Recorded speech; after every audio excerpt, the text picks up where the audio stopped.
reference to, he said that you were paid more than 40 grand a year for the Economic Development Corporation. Is that accurate?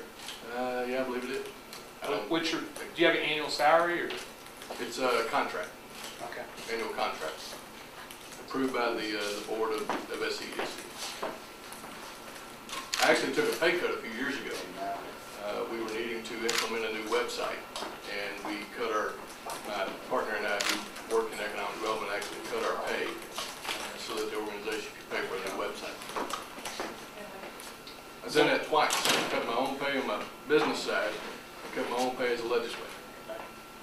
Senator, Lieutenant Governor race, like a smart yard, it's somewhat of a down ballot race besides, governor and other big things. How do you get voters, fired up or interested about this particular race, or do you think it's even important to do so? Yeah, it is. I think you do what I've been doing for the last month, going to communities, meeting with groups. I was in Monticello yesterday, had a group of about 30 business leaders and elected officials.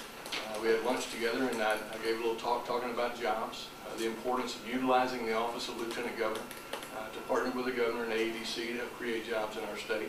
And so I think you have to go to the people. You have to go get them energized and involved and excited about it yourself. And so that's why I've been in all 75 counties and talking to voters and about the importance of what that role of Lieutenant Governor can be as Lieutenant Governor, but more importantly, that office is sitting a heartbeat away from being governor, and why I'm the person who can fill that role should the need arise. Does it bother you when he keeps calling you a career politician? It does. I'm not a politician, I'm a public servant.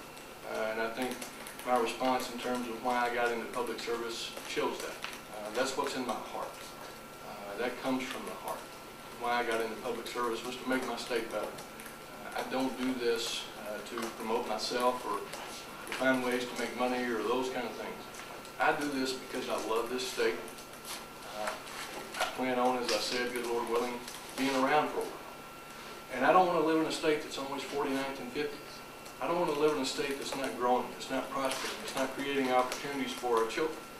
And so whatever talents that God has given me, I want to try to utilize to help move our state forward. And I see that as a public service, just as I do in community service, giving back to my community, whether it's being on the board of the Boys and Girls Club, whether it's being on the board of Lions World Services or Economics Arkansas.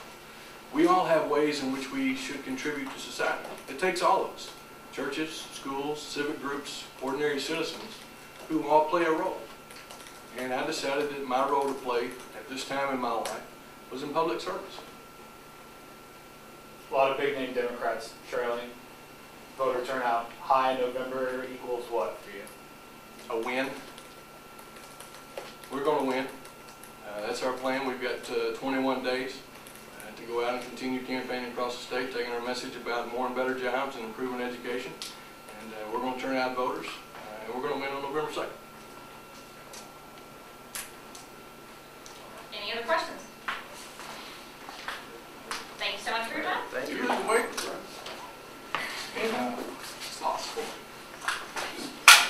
Exercise. Exercise, yes. Yeah. I won't give you declarative answer. Yeah.